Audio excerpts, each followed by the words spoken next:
Yo, what's good, everybody? It's your boy, Winston A. Marshall, aka the Swaggy Blerd. I'm here doing the Season 4, Episode 1 and 2 review of Atlanta, one of the greatest shows that we have seen in the last half decade. And I am joined by somebody, you see me arguing with this fool all the time, man. He is... Are you the leader of who are they? Is it just like kind of like are you like the Jason of this situation, or are all you motherfuckers like Animorphs, like everybody's on an even playing field, like founder? You said founder. Okay, all right. So but I'm here with the we try to treat it as everyone's on the fair. I'm here with the founder of Who Are They Media, none other than Mr. Matt. I don't think I know your last name, fool. Thomas. I was about to say, how many times? I'm tired. Look, y'all, I'm gonna be real with you.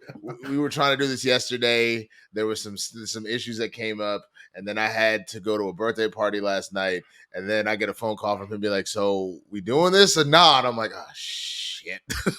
So I'm a little out of it, but this will still be a good review. There's a lot of fun stuff to talk about. I'm a spoiler alert. If you don't already know, like you would assume as something to be aware of, that we're going to get in the nitty gritty of it, man. But these first 2 episodes of the final season of Atlanta, just initial thoughts, Matt. Where are you at, bro? It's standard quality at its best. That's what the show's always been. Whether it's a mid-season episode or a season premiere finale, it's always quality, and that's what we got. Some of the most funny, messed up situations. Bro, the old white woman in the roller chair, just like literal Michael Myers, just kind of just going around chasing LaKeith. I absolutely loved both of these episodes, and it's funny because I was in the middle of watching, or I was wrapping up the first one, and maybe like 10 or 15 minutes left, and you were like, "Oh, the second one is my shit," and I was like, "There's no way." And then I started the second one, and I was like, what is this Negro talking about? Like, I appreciate Donald giving us a little more dramatic acting and whatnot, but no way. And then the twist hits, and I'm like, oh shit! Like literally, I told you yesterday, like when I was watching that, first thing it was like, this is some petty shit, Winston. Oh man, but okay, let's jump into episode 1 real quick. We won't do the full start to finish type stuff. Right. I mean, it'll narratively kind of go that way, but there's 3 storylines here. You've got Van and Earn go to essentially what is like kind of like a mall in Atlanta, like a famous mall, and they keep running into their exes. But it's like really weird because at first it's like, oh, I haven't seen her in a minute, but then it's like, that nigga's working the same job that he had 10 years ago. And it's like, oh, at first I'm thinking, oh, that's just really sad. Right. And then I realized, oh shit, they're in some sort of Twilight Zone void where people can't leave this mall, and they keep forgetting where they've been and what's going on. And what's so funny about it is that it's hilarious and spot on, but thematically, if you take it for the metaphor of what it is, bro, it's kind of wild when you think about the folks that maybe you know, Matt, that I certainly know. Niggas doing the same shit they were doing 10, 15 years ago. Can't get out of any of the, like, either because they're townies or they just can't get out the hood or whatever it is that's going on. It's the same exact shit over and over again. Kind of having that experience literally last week when I saw 2 of my best friends from high school. Like we were like this in high school. They were some of the only black kids who didn't really give me shit about how I was raised and how I grew up. I ran in, oh, what's up, man? I'm just doing my thing, smoking. I'm like, smoking, playing basketball. So the same thing y'all were doing when we graduated. Bro, what my favorite line about this is the old Cat Williams joke. He's like, drug dealers, if you have been selling weed since 1995 and by 2003 you haven't at least bumped up to cocaine, I can't even fucks with you no more. Like it's one of those things that, like, you want to see people continue to strive and have that ambition and get to that next spot. And it was a perfect metaphor for exactly that all these folks are just kind of here. But also how it is so easy in the corporate rat race, everything we're fucking doing, all that stuff, that even you come in with a clear purpose can get lost in the bullshit. And Earn and Van almost do, until they're like, yo, I see an emergency exit and it's dark.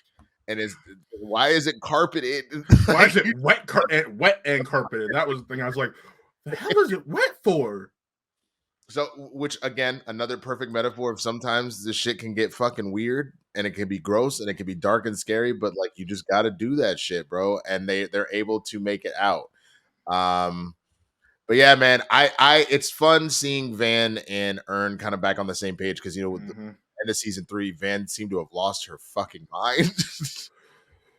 See, I when I was watching the episode, because for those who don't know, I told Winston a while ago, I'm like, yeah, I waited to watch the season 3 finale because I knew season 4 was coming out later this year, and I didn't want that shit to be over. So I was like, let me see this last episode to savor.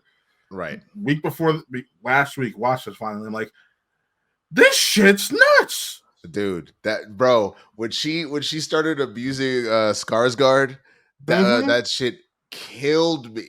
That shit was so goddamn funny. I can't believe that Alexander Skarsgård was like, I'm totally down. Yeah. Just abuse. Let her spit in my face and then I'll go masturbate in the bathroom. I was like,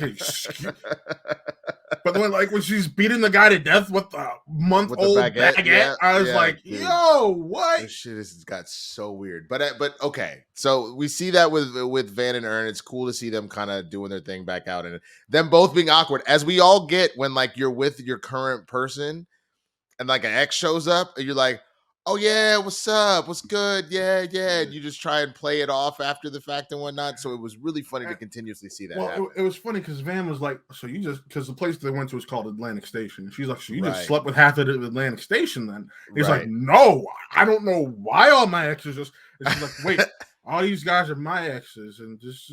And then the fact that they're walking by, oh, there's so and so, and there's like that dude. And this is what not an ex, but I slept through, or I did this with. Right. Like, what were they there? I don't even remember. What were they there for again? Bro, I think they're just there shopping. They're just there to shop. They were just shooting the shit. Okay. Yeah. Okay. Yeah. Well, another storyline that we get is at the very beginning. We see what is essentially like a giant like looting raid happening on a department store. And of course, here comes Darius, just like Darius just chilling, doing Darius, LaKeith being LaKeith. Yes. He's got an air fryer. He's walking up, and like the dude at the cash register was like, bro, like, and he's like, yeah, I just want to exchange this. It was a gift. I don't have my receipt. He's like, do you see what's going on? It's like people are literally snatching shit, pushing people out the way, running out the store. He's like, yeah, I just want to exchange this. And the dude he's pissed. He's like, I cannot believe you're making me run this return. Bruh, when he realizes mid-return that he should just run don't do it, dog. Don't do it. By the way, if you don't know, that light-skinned black actor who plays the cashier, he's Zach Burkett's. He's a friend of Zach Burkett. Wow. Because I remember when Captain America and Winter Soldiers came out, because he was the guy filming on the camera. Was he the dude that's like, no, that's Captain America? Yeah. That's why I recognize He was on Star Wars Explained when that came out and talking with the Daemons. Okay, so got it. That's the only reason I know that. I was. Oh no! I want to say I was on that episode with. Yeah, you were. But I thought that was the same, like someone I recognized, but I wasn't sure. So then thank you for pointing that out, man. I mean, good for him. There's work to be had in Atlanta, bro. Exactly. So, a lot of Cleveland filmmakers moving down to Atlanta right now. Right. But I'm dying at him taking off with the money. And then as LaKeith's like, I guess I'm keeping the air fryer, and he's trying to leave, and you get this Karen who's in a mobilized wheelchair, like older, God knows how big and shit. And she's like, then let you. Yeah. And these black people are like, man, get the hell out the way. And then she decides, nah, because she specifically goes, not the air fryer. She goes after Darius first and foremost, because all the other black people are sitting there, and Darius is like, man, fuck this. I'm going around this woman. Well, especially because the dual reason is she was like, she goes, not the air fryer. And he's like, no, I didn't steal this. I came to return it and I couldn't return it. It's mine. She goes, no, I'm not going to let you. So then we get, as we mentioned, this creepy ass Michael Myers, Jason bullshit where this woman literally, and what kills me is the traffic is so bad That Paperboy's chilling in the car. And Darius he walks into the car and he's like, yeah, man, we haven't moved at all. But as he's sitting in the car, he sees in the rear view, this bitch is just slowly wheeling with her little knife up to the car.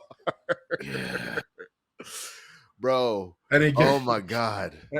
And then he gets out and he just starts along the rest of his journey with this one. Bro. And she nearly got him when he hopped out the car.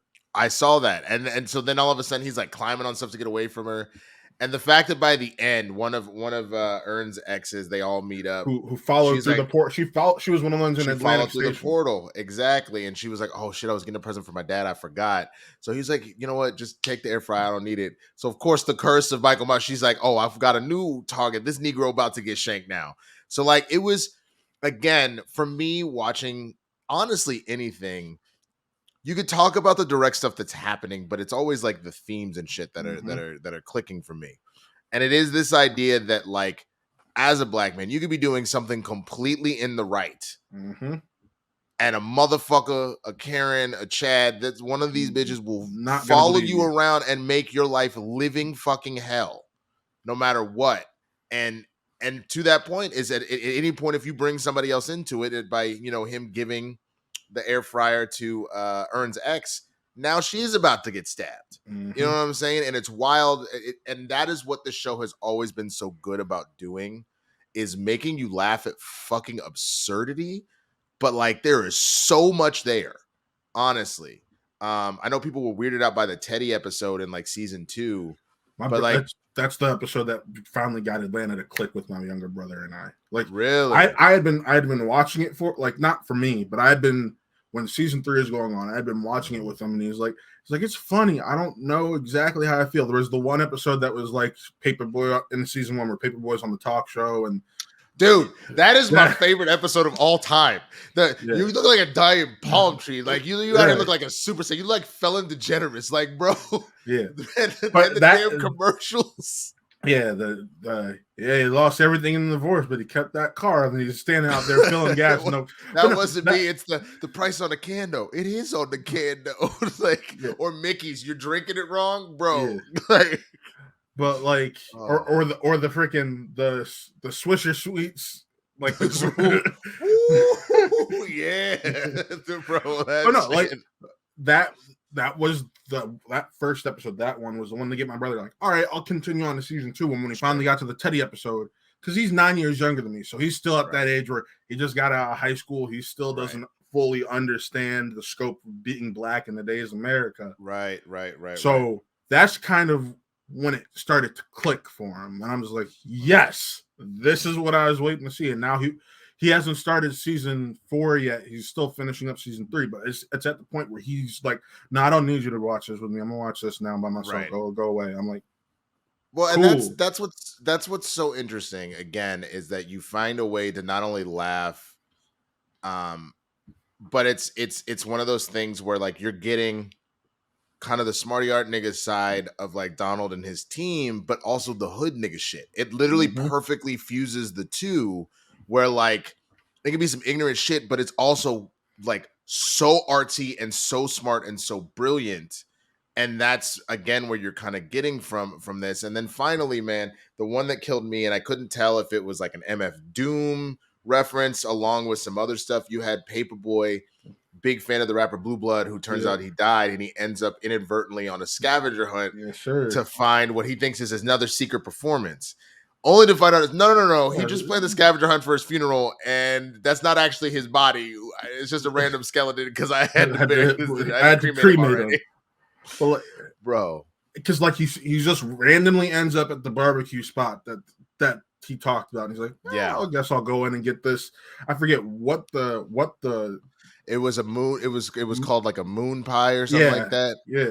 And it ended up being a Frito pie, but instead of the Fritos being on the thing, it was just a bag of Fritos like on the wrapping. They just threw chili and cheese. Yeah. But I will tell you, man, and I realized this.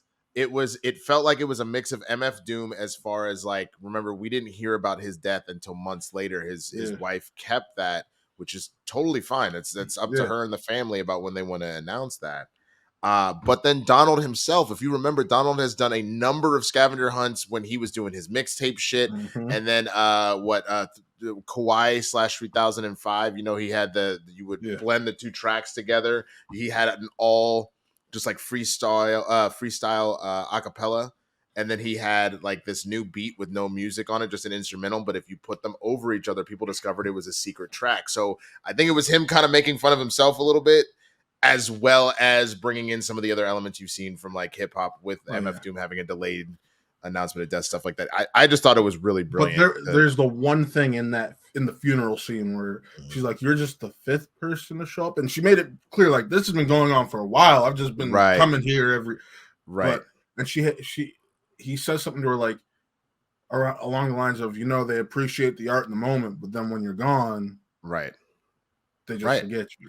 And again, quotables and like real shit that's like in there, and you gotta give them credit. And this one was written by, I paid attention, it was written by Steven, by his brother. And it's amazing how he also helped put his brother on, but how Steven has become, some of the best episodes have been written by Steven, and just watching how he has grown as a writer. Obviously Donald was very strong. Like he wrote episodes of 30 Rock, and then obviously his writing was strong enough that they gave him this show in the first place. And they gave him a Deadpool show before pulling it away. Well, that's another conversation for another day. But to be honest with you, I mean, I don't think it's necessarily a problem. Like the man's music and everything he's been a part of, he's been busy. He still is busy. And so, that's why we're kind of giving this goodbye. So real quick, let's wrap up episode 1, man, so we can hop on to the second one. What would you rate this if you had to rate the episode, bro? I'm gonna give 5. For me, it's like a 4, probably like a 4.25 out of 5. Just bet strong, but like when we get to the second episode, But I liked. I think Darius's storyline is the one that hit with me most, and that Ern and Vanessa's, I didn't really get it until you said it. I'm like, yeah. But it was probably Darius had the strongest one in my opinion, even though it was essentially a horror movie. He's just running away. It was a black man's horror movie, bro. Mm-hmm. And then it felt like Donald had clearly been hanging out with Donald and Steven had been hanging out with Jordan Peele, bro. Mm-hmm. Like it felt that vibe for sure. Yeah, and then of course, right in the middle, you have Paperboy, Brian Tyree Henry. So, just overall, really nice, strong episode with great thematics to it. So, I feel you. I would give it a 4.5 out of 5, man. I absolutely loved it. Got right back into it. Got back to what makes the show itself. Mm-hmm. Honestly, it was really, really good. And again, I love looking at the themes of what's going on there, and they're just very strong in this particular episode. So I'm 100% here for it, man. But let's jump into episode 2. The Winston episode. First of all, kiss my ass. Right. Tell me I'm wrong though. Tell me I'm wrong. Okay, so you have a couple main elements at play here. The first being, you have Ern is going to therapy. He's getting made fun of by Paperboy, being like, "Nigga, you so rich, you wasted your money now." As many black people be, still won't take therapy seriously, etc., etc. Like that's for weak people, whatever. But I am glad that more and more people are, more and more black folk are getting into their mental health tips. So he's there. It's one of those weird things that he's so anxious in what's going on. He's like having heart problems, and they're trying to like diagnose that. So he's wearing like an EKG, a portable EKG, all sorts of stuff. He tells 2 stories. The first about being at Princeton, and I related to this super hard, not because this specific thing happened to me at college, but how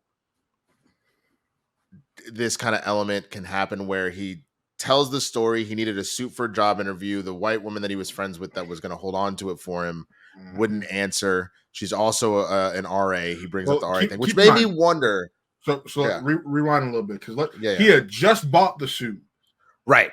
But he had to go somewhere. Well, no, she invited him to go to a party with her.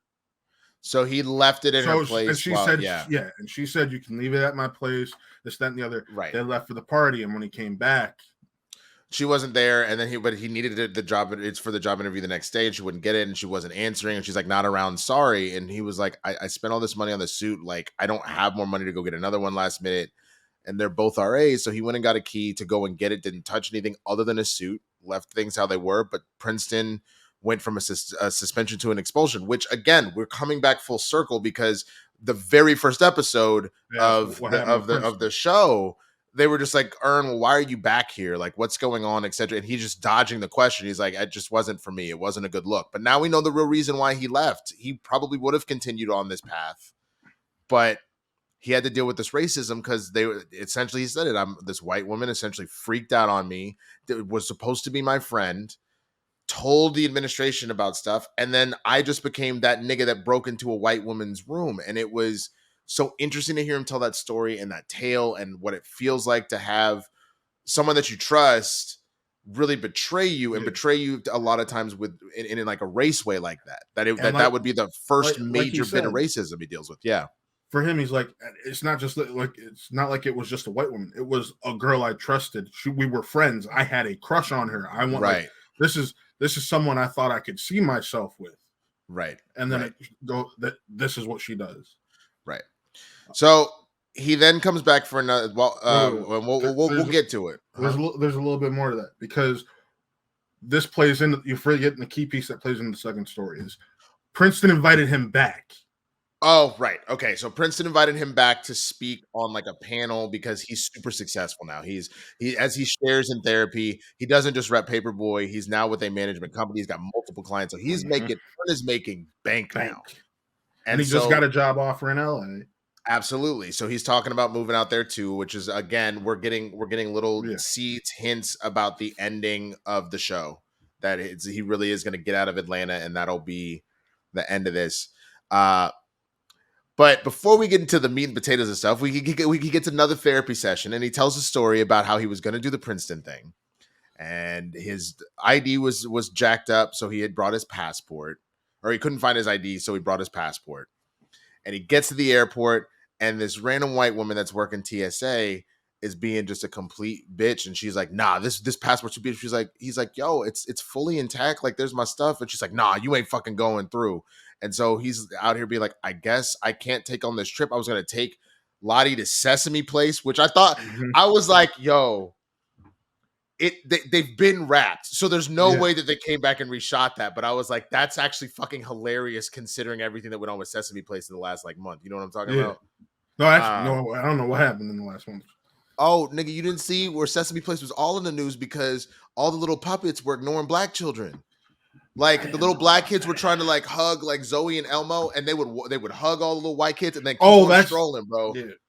And so the fact that he said that he was going to Sesame Place, I was like, I know they didn't reshoot this in time. That's hilarious because it adds an extra element of almost its humor of the racism bullshit he was going to have to deal with without even getting there. So long story short, he all of a sudden he can't do the trip, and then this black woman goes, no, she's a crazy bitch. You can just come through. Only for the white woman to go, no, you're not fucking going. She comes and finds him like, I'm the man. And she was with like, TSA security, TSA security, because the black woman's like, I'm gonna follow me. I'm gonna get you through. Yep. And the white woman's already waiting with security at the other She's end. waiting with security to have him taken off and all this nonsense, right? And he's pissed. He's like, he ruined this moment where I could stun on Princeton, ruin this moment where I can like spend time with my family and with my daughter and make memories and shit like that. And he's try to talk to Van about this. About the move, all of that. It sounds like he wants to bring them with him and actually build this family. But you have to have that talk, and he thought it'd be a good idea to have that talk on that trip. But then it all got fucked up. So what's really interesting about this? So we hear these two therapy sessions. The one thing he keeps talking about Princeton and even about this is he goes, "I use my spite. I use my pettiness against stuff, and that's what makes me stronger." And his therapist, which is very true. And again, you're getting real shit amongst the comedy. You're getting that message and that delivery. Spite can only get you so far because you're not doing it for yourself. You're doing it for someone else. And so you're not in control. So there is a point at which he was like, spite is powerful and it can be used, but up to a point. There has to be a point where it's not about them anymore and it's about you. And I thought that was so beautiful. And one of the reasons we need therapy, bro, because Lord knows the things I have done. Like, I remember the one time I really got like cut.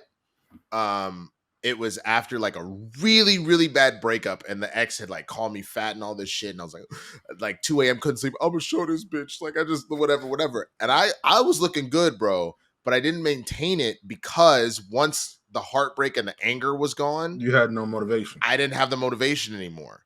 And so he is exactly right that like pettiness up to a point, spite up to a point, but there has to be a point where you let that go. But how do you feel about that before we get to the latter half of this episode? Well, because the line that Ern says, and it hits you hard, is I love spite. It's pure and a powerful thing. It's like, yeah, I'm pretty sure that's how all of us niggas feel. Because there have been plenty of times where I'm like, now what could I do to get back at this motherfucker real quick? Like, Petty, bro. So petty. So petty. But we have a B storyline that does ultimately get wrapped up in the A storyline. But we have a B storyline of a random white woman. And how the episode opens, mind you. Is that how it opens? It's yeah, it opens with her. No, it's her walking the dog, and then she gets the email from the book publisher. So she gets an email from a book. This random white woman gets an email from a book publisher being like, "Hey, I read your stuff. We want to produce your book. Like, or I want to potentially rep you." She goes to. Now, I didn't notice this. I'll come back to it. I'll come back to it. I didn't know. I didn't notice. You didn't notice Tracy? You didn't notice Tracy? I didn't notice. That's why I was caught so off guard. I didn't notice. So, bro, to me, well, because last time we saw Tracy's looking for a job, basically. Yeah. So I was like, I was like, yo, Tracy got a job now, and he's in an office, and he beat the system. Didn't catch it because he was on the phone. I just wasn't. I didn't put two and two together. So she gets to this agent's office, and she's like, Tracy's like, yeah, just go on in, whatever. Random, like, kind of like white. I think he said he was Jewish. Older agent. And he's like, yes. And he's like, no, blah blah blah. I want to rep you. We do the thing. You're gonna need to get hair done. We're gonna PR, all this stuff. You need to do an illustrator to get to take this. You got to pay the illustrator to make it and all that kind of stuff. Camera so we can. She gets into it. She gets into it. So then she goes to dinner or like lunch with a friend, and she's like, I got this agent, and he loves my book. It's gonna get published, and I bought the illustration, all this stuff. This is it. And her friend's like, oh, cool. And she goes, yeah, I quit my job. She goes, you quit your job? She goes, yeah, because I have to focus on all this. And the friend is like, look, man, you're my best friend, but I can't loan you any more money, and you still owe me. And she's like, what? Oh, this is my moment. Like, what are you? Tell me you like my writing. And she just like looks at her and she goes, fuck you. And she just gets up and walks the fuck out. She's like, fuck, you're not a real friend and shit, right? Yeah. So now this bitch shows up to the book reading of her story. With her emotional dog. Support. She brought her emotional support animal, and the black woman running the library, which is funny because she's talking. She's like, you can't bring that in. And she goes, no, it's my emotional support dog, and I have a thing. And she goes, well, I don't care. The dog's not coming in. You can go tie it up outside. She goes, I work for TSA. And if that works for TSA, and I was like, bitch, no. Is this the same white woman from the TSA? Because you don't bring the TSA up again twice in an episode unless they're connected. But I was like, I don't know what's going on here. I'm like, this is hilarious, but I don't know what's going on here. Because I told you, I'm like, I thought it was just karma about to hit. Like, right. I thought the same thing. I was like, oh shit, maybe it's the same woman, but she's gonna get some karma. So she goes and does the reading, and then these little black kids, I'm like, damn, these little kids are some bratty assholes. And then they're like, boo, that horse is ugly. You have the other agent to see if the children will just like leave it. The minute the children start talking shit, the agent leaves, and so she starts the publisher, so she starts to freak out, and she just keeps reading it, and she's like crying, and they're like, man, that horse is ugly, just like you, like just all black kids just doing all them jokes, and then they all get up and leave except the one kid that passed out, sleep, and then you see her just slow weeping, and they zoom out on a TV, and I'm like, oh, maybe this was like a TV episode or something. I don't know. I was like, this is kind of weird. And then we see Ern at a bar, and I'm still confused. I'm still confused. I'm like, what's happening? And then in comes Darius, and in comes Paperboy, and he's like, man, what's going on? It's like, oh, yeah, all that money got me. It's a rap party. A rap party for what? Oh, I hired all these actors for that bitch that ruined my fucking trip. I ruined her life. He's like, she's definitely in debt now. And I was like, bro, what the fuck? And then in comes Tracy, and that's when it clicked. I was like, holy shit, Tracy was the assistant. It didn't click for you because the first person he hands a stack was a librarian. She's like, thank you for supporting community theater. I'm like, He No, didn't. no, I didn't catch any of that until he physically spelled it out for me. I did not catch it. I was like, oh my God. My nigga took all of this money he's making as a manager. He makes a lot, and he paid God knows how many actors, bought space in a place to have a fake agency, convinced a bookstore to allow for a reading. And I love how people was like, yo, how much did this cost you? Enough. Enough. Didn't say enough. Bro, this took me immediately back to that episode of Chappelle Show in the Lost episodes where he is so pissed off with an ex that he plotted revenge on everybody, you know, where he was like, no, I left my wife, I want to be with you. And she shows up at the airport. He goes, bitch, psych, I'm happy with my family. That's right, I paid for a whole G4 just to mess with your ass. Like, how fucking petty black people, especially black people with money, can really be, bro. I'm dead, because his therapist is so right. You have to let some shit go, because think about it. You gotta believe Earn wasted maybe 6 figures for this. Well, there's a key piece we missed, because there's a third therapy session. We forgot about it completely. Well, no. It was, if I remember correctly, it was just at the end of. It happened right before the rap, like the book reading and the rap party, where he just says he's letting therapy go. Yeah, he said the therapist got him a body pillow just because Earn lays on the ground for therapy half the time. He's like, this is gonna be more comfortable, and it's a gift and everything. And he's like, I'm glad to see you're doing well, or you say you're doing well. And Earn says, yeah, I think I want to take these tools that therapy has given me and apply them to use. Which again, what's funny, you're exactly right. What's funny about that to me is because at the very end of the episode, after he's paid everybody and he's had his drink and he's kind of sitting there and he's like thinking to himself, and you can see the reading on his face. He's like, fuck, I am so paid. This is awful. And the last thing he says is he goes, I need to get back into therapy. It's the same shit as Atlanta has done. It's the same shit, different day. This nigga was doing better. He was learning, he was doing the tools, but he could not let that shit go, only to realize, damn, I definitely should not have left fucking therapy, bro. Yeah. And I think a key detail that you touched on Donald's dramatic performance in this episode a little bit earlier.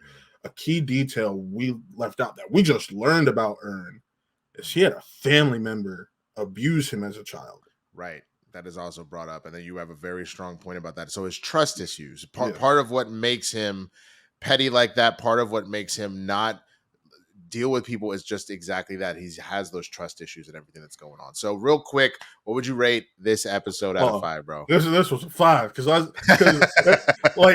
like I said, it was one of those things where, like you, I'm like, I don't know how I feel about. I work at TSA. Oh,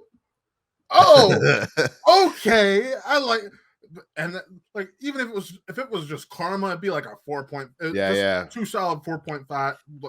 But then to see that Earned, I was like, yo. Bro. So for me, it was. I'm gonna be honest. This episode was like a 2 for a minute. I was like, we've had dramatic episodes before, but I was like, they're going full drama here. Okay. Again, we've had white people in storylines before, but I didn't really. It's whatever with this woman. And then all of a sudden, I was like, wait. And so this went from honestly, I was sitting at 2. And then all of a sudden it was a 3, then it was a 4. I was like, oh nigga, this is a full-on 5. Like just out of nowhere, this slow build. And that is what's been so amazing, is this show has such a way of just catching you completely off guard. Because I even think about all the Bibby shit, being so done with the barber.